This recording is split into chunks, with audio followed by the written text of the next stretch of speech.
Flying Dick. CENTCOM, Old Prison, Parade Ground. Stand at the position of attention when you eye-fuck me, Corporal. Fick got right up in the horrified RMP's face, so close that the badly alarmed British soldier could count the pores on Fick's nose.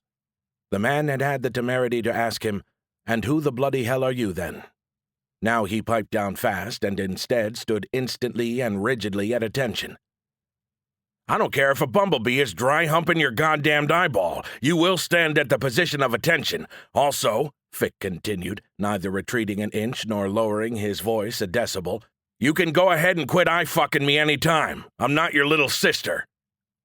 And with that, he pretty much had the complete and undivided attention of the mustered formation of almost 100 Royal Military Police.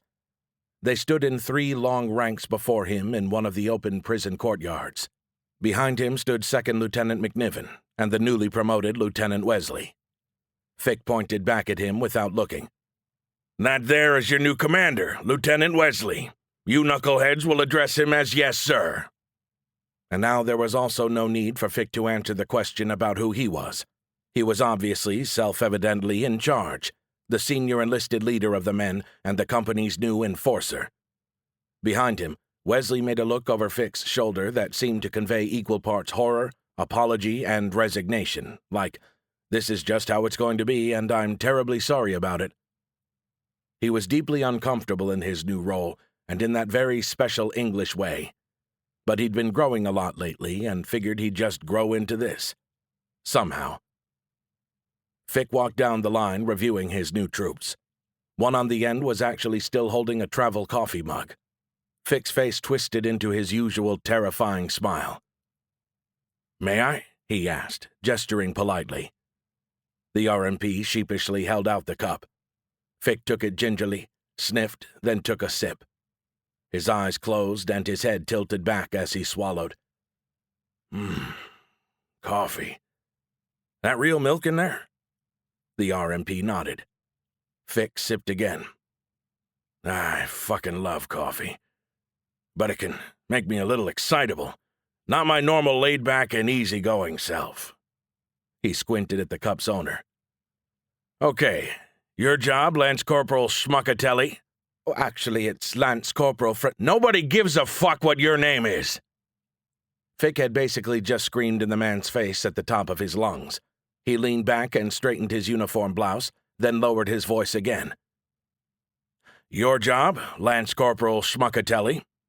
He paused to see if there would be any objection. There wasn't. Your job is to make sure my coffee cup is filled at all times. The man opened his mouth to speak, but nothing came out. Close your mouth. Does it look like it's raining dicks out here? Fick's head swiveled, his eye drawn to a man a few spots down the line. The young RMP seemed to be looking up at the guard tower on the walls, perhaps for someone to come save them from this surreal situation they suddenly found themselves in. Fick strolled down the line and addressed him in a genial voice. What are you looking at up there, Private? Was there a flying dick? The man shook his head rapidly side to side in answer. Fick squinted into his eye. Did I ask you a fucking question? The man just pursed his lips. There was obviously no correct answer to this. Nice raspberry beret, Fick said, flicking it off his head with one hand. You fucking fairy. He stepped to the next man down the line, another Lance Corporal. Present arms. The man did. Fick took the rifle and regarded it. L-85A2, huh? Jesus Christ. He turned his head to the rear and said, Lieutenant Wesley, can you take a note, please? Wesley dug out a small notepad and pen from his pocket, then clicked the pen and waited. If I'm ever killed with one of these things, I want you to lie and tell everyone I was fucked to death in a gay brothel. Wesley clicked his pen closed again. Fick tossed the rifle back to the wide-eyed man, then took 2 steps back and raised his voice to be heard by the whole formation. Now listen up, you glorified gumshoes. Our fucking job is to organize some kind of remotely effective defense for this ancient stone shithouse, and we're going to get it right, and we're not taking any fucking time off for tea and crumpets. He pointed up and around. When the shit starts, you men are gonna up and man those walls, and you're gonna do it as if you were actually men, and you're gonna keep doing it for the duration until this goddamn thing is over. We are gonna be here every hour on the hour for an hour." He stepped up into the face of the nearest man in the front rank. "You got me, Johnny Trooper?" The RMP just nodded and gulped. Fick turned and marched off, coffee mug in hand. As he passed Second Lieutenant McNiven, he said, "We need a tour of everything, starting with your armory." To Wesley, he said, "Come on, let's figure out how to skin this retarded potato. And maybe we can even make some kind of fighting force out of these dipshits." McNiven stopped walking and looked at Fick. "Look, Sergeant," he said, "when the ZPW falls, it's over. London's gone. We're all dead. There's no point after that." Fick got right up in the man's face and stabbed his finger painfully in his chest. "First of all, it's never over. Second, you're dead when I say you are, which is gonna be right now if you don't square your shit away, stow that bad attitude, and start making yourself fucking useful. You got it?" McNiven nodded, looked shamed, and not happy about it. "Come on. We're going to set watches, and we're going to start assigning your men into construction details." McNiven said, "Only our 2 attached sappers are supposed to do construction. They're combat engineers. They've been working their asses to the bone, trying to get this place fixed up after the outbreak." "Well, get their boneless asses up here. They work for me now." "Wait. Are you saying your men haven't been helping?" "Health and safety regs say we're not allowed to do construction work." Fick ground his jaw like he was trying to eat his own teeth. "Look me in the eye, McNiven. Fuck your health. Fuck your safety. If by some miracle both don't get destroyed in the coming fight, I will personally fuck up both your health and your safety. I will fucking demolish your health and jeopardize your safety in ways that will make your ancestors weep. Who here is a fucking badass?" The RMPs were back in formation in the courtyard, along with the sappers and the commanders, and now Fick was making final team assessments.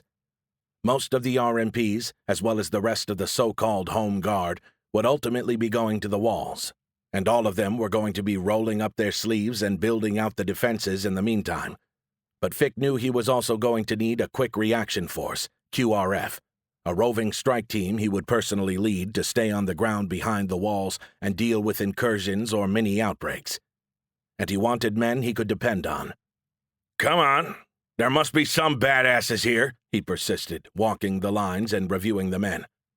"What would your mother say if they knew you had such low opinions of yourselves?" Fick paused, looked around, then raised his voice to be heard in the back. "Now listen, don't worry. There are 2 women I will never comment on, your mothers and your wives." He lowered his voice and moderated his tone, though not enough to be inaudible. "I did fuck all your girlfriends, though." Screw it, he thought, finally just picking out basically the dozen biggest men from the unit. Lance Corporal Schmuckatelli wasn't among them. "I'm gonna walk the lines. Your watch." Wesley saluted, surprising himself. "What's your name, Trooper?" Fick had come to the first picket of RMPs posted to the north walls, just meters from the CP. The guard there wasn't up to full strength yet, but it was manned, and it was damned well going to stay that way for the duration, particularly on the north side. The RMP looked like he was trying to stop himself, and then failed. "I thought no one gave a fuck what our names are." Fick grunted in approval. At least they were listening. Moreover, he had made an impression. "Yeah," he said. "Well, I'm asking now." "Lemaire," the man said. "Huh. That French?" "No, Belgian." "Whatever, you French faggot." The RMP stared in disbelief, but Fick just laughed out loud. "Just kidding, man." Fick clapped him on the shoulder again and moved off. "Lance Corporal Schmuckatelli." Fick had carried on down the line, nodding at the men, until all the way at the bend in the walls he spotted a familiar face. Schmuckatelli just gave him a tight look in response. But then again, somewhere underneath that, Fick could almost detect the ghost of a smile. Fick said, "Hey, is everyone in this outfit a lance corporal?" He'd noticed a weird preponderance of them in the formation. The man nodded. "All RMPs are promoted to that rank after completing the initial training course at the Defense Police College." "Ah, that's funny," Fick said. 40% of U.S. Marines are lance corporals, a rank that doesn't even exist in other branches. It's a well-known oddity. "If I may ask, why, Schmuckatelli?" Fick slapped him on the back. "Don't worry about it. It's just kind of a generic name used to describe any hypothetical lance corporal who goes and makes an ass of himself, like taking a goddamn coffee to formation." The RMP grimaced. Fick plowed on. "Yep, everyone in the Corps has heard of Lance Corporal Schmuckatelli. He's in every safety brief and every ass-chewing. He's the reason every regulation exists, because Lance Corporal Schmuckatelli fucked it up for everyone else. Every time your liberty gets secured or you have to take a battle buddy just to go to the store, you have Lance Corporal Schmuckatelli to thank." The RMP exhaled, clearly wishing he hadn't asked. Fick grew more serious. "Okay, look. You are personally the right flank of our whole front line, and therefore a critical post." It was true. The inadequate numbers of RMPs were concentrated on the north side, where it was understood the threat would come from first. Beyond Schmuckatelli were merely single pickets at wider and wider intervals, all the way around the broad circle of the extended CENTCOM walls.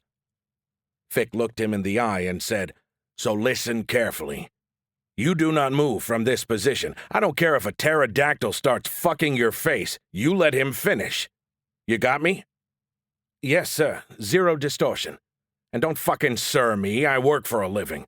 Plus, my parents were married. Also, I only suck cock on weekends." "Yes, Master Gunnery Sergeant." This seemed to win the Brit over, at least slightly. That buried smile tugged at the corner of his mouth. "We don't like officers much either." "Good man," Fick said. "Carry on." Fick moved on down the line, climbing from the ancient stone sections of prison walls to the more modern extended section that connected to it, then looping around the common, checking on each of the pickets as he circled the whole complex. 15 minutes later, he'd passed the southernmost point of the walls and circled around to the gate in the southwest corner, the one Pred and Juice had driven out of. Despite there being a proper guard tower here, there was only a single sentry posted. Fick noticed that the man, unusually for the RMP company, had a suppressed weapon. "Where'd you get the suppressor?" he asked. The man seemed to hesitate. "My prior unit." "Huh," Fick grunted. "May yet come in handy. What's your name, trooper?" "Booker." "Okay, Lance Corporal Booker. Remember, it's just you down here. You leave or lose this position, and I will monkey stomp your nuts into 2 thick nickels." He'd considered reusing the pterodactyl line because it was so fantastic, but he hated to repeat himself. "Stick this in your ass." Fick saw Predator's flying runner ragdoll go into the wet ground face first at high speed, more like a dirt diver than a cliff diver. It didn't land at his feet, but it was close enough for him to double-tap it in the back of the head before it got itself organized to get up and moving again. He finished dealing with it before any of the RMPs in his QRF even saw it. The 13 of them were running around the north yard in nothing like formation, playing whack-a-mole with dead tumbling off the walls from the breakthrough in the center right. More disturbingly, they'd also had to kill 2 British soldiers in wrestling and biting matches with dead latched onto them when they both hit the ground. After smoke-checking this one, Fick scanned the area and started to move out, trusting his guys to follow. But one of them touched him on the shoulder. "Should we be leaving the bodies lying around? What about the infection risk?" Fick grunted. "Keep it in your pants and you won't get infected." "I beg your pardon?" That sounded to Fick like a formal invitation to a better and more horrifying insult. He was very happy to oblige.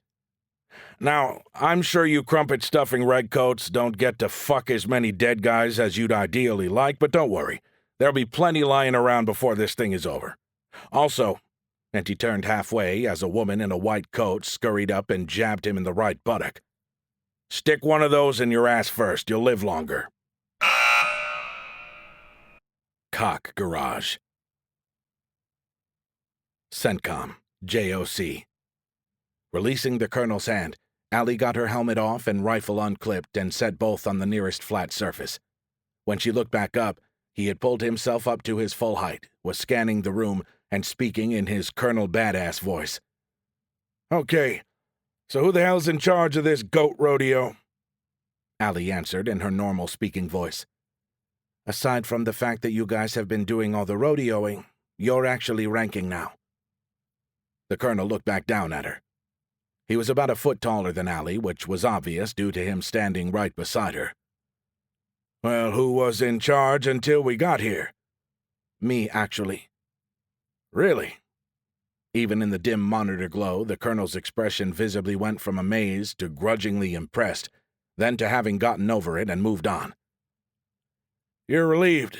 Report back to the USOC Component Command." "Sir," Allie said, reaching for her rifle.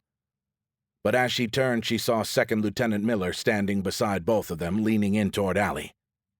"What in hell?" he asked. Both Allie and the colonel paused to look at him. "Take it easy," Allie said. "The senior officer commands." But Miller looked up at the colonel, who he had never seen before 2 minutes ago, and who he clearly didn't know from Adam. Allie guessed maybe it was just one too many damn sudden and totally unexpected changes of command around this place. It really did keep happening. Maybe it was the total lack of control Miller was feeling, or maybe it was just the accumulated stress of 2 years of ZA and the long weeks of fighting the Battle of Britain, and it had finally got to him. But whatever it was, Miller lost his shit. "No," he said, actually getting up in the colonel's face. "No. This is Allie's command, and the JOC is her shop. She's been the one saving all our backsides ever since she got here. I work for her. All of us do.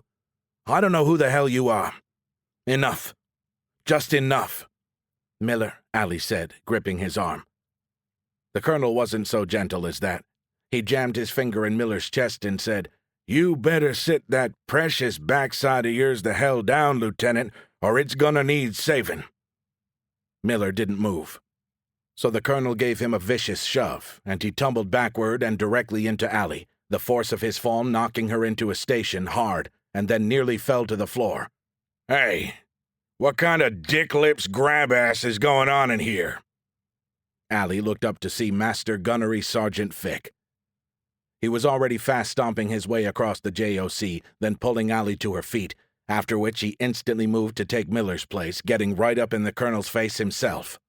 Based on this, and on what he said next, Allie guessed he had entered the JOC only in time to see the colonel deliver that shove, which had inadvertently knocked her down.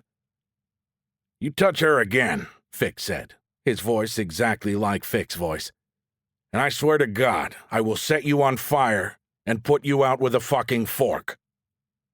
Ah, shit, Allie thought, edging away. She honestly didn't know whether Fick couldn't see the full-bird insignia on the colonel's chest in the dim and reflected light, or if he was just seeing red and didn't give a shit. Maybe, like Miller, he just didn't know who the hell this guy was. But Allie was afraid he was about to find out. The colonel closed 4 of the 6 inches between him and Fick and stared lasers into his eyes. When he spoke, his voice held its own, even up against Fick's. "You best get the fuck up out of my face before I sit your ass down too, boy." Fick ground his jaw so hard it looked like he was trying to eat his own teeth. "Boy?" he repeated, his voice somehow both a growl and a shout. It was a trick that could usually only be pulled off by drill instructors and drill sergeants. "Boy?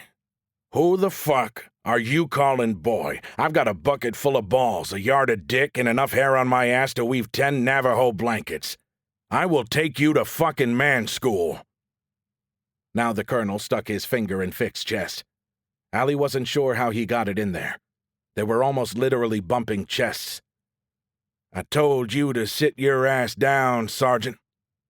Fick looked down at the finger, and his voice changed again, this time to dangerously quiet and scary. And I'm telling you, Colonel. Ah, shit, Allie thought. He does see his rank. He just doesn't care. You better put that dirty dick beater back in your pocket, and then shut your cock garage before I park my Lamborghini in that bitch. Okay, this is getting out of control fast. Not for the first time, Allie gave thanks that knowledge of human anatomy and leverage trumped physical strength and male aggression. She grabbed Fick's wrist from behind, locked it, then applied pressure to his elbow joint. After that, he had little choice in the matter when she wheeled him around and frog-marched him out of the JOC ahead of her. "Hey," he sputtered. "Hey!" "Your command," Allie called over her shoulder. "Sir."